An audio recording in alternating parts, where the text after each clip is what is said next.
It's an Icarus story. We flew too close to the sun and we crashed and burned.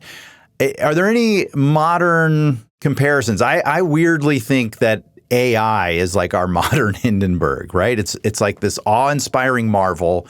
It's wildly hyped. It's insanely powerful, but maybe it's rolling out a little faster than anyone understands. And everyone insisting that it's safe while it's quietly cutting corners. I think the general consensus around AI is that we know it's not safe. You know what I mean? There's a lot of upside and there's a lot of downside, and no one has really, obviously without any regulation, it's just going to be a shit show. But I would also say traveling to space is probably similar to this, like all these flight travels that everyone wants to take to go to the moon. And I mean, I don't have any desire to go to the moon. Do you have a desire to land on the moon?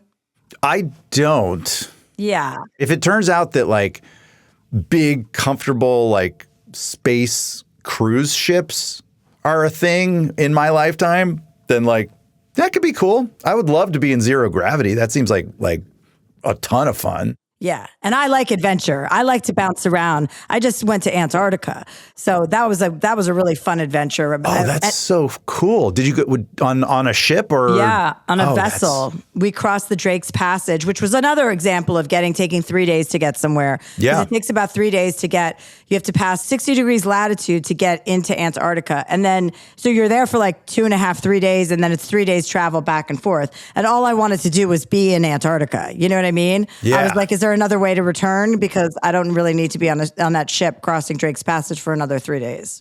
Drake's Passage is notorious. It's supposed to be like a super rough crossing, was it? Yeah, turbulent for sure.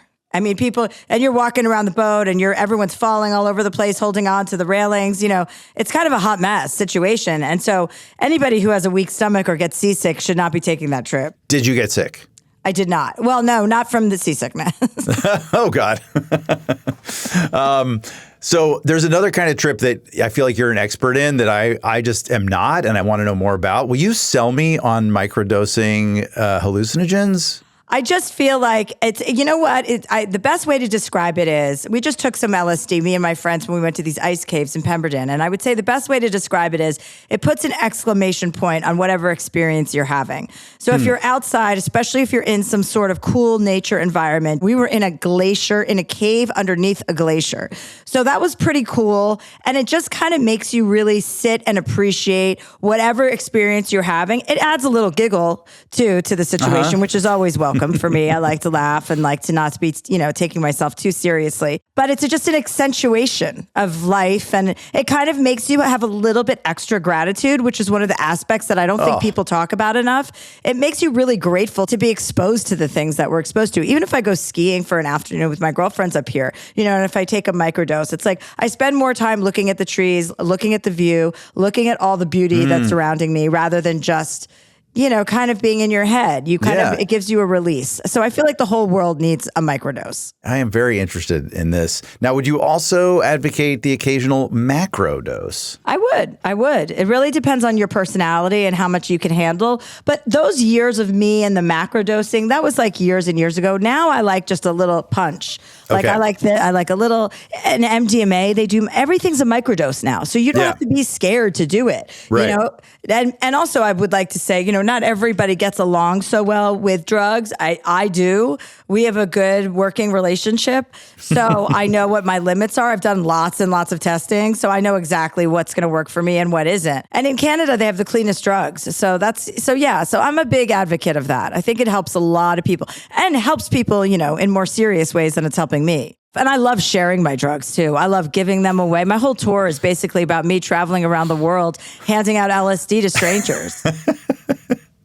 That's so great. You're like the little.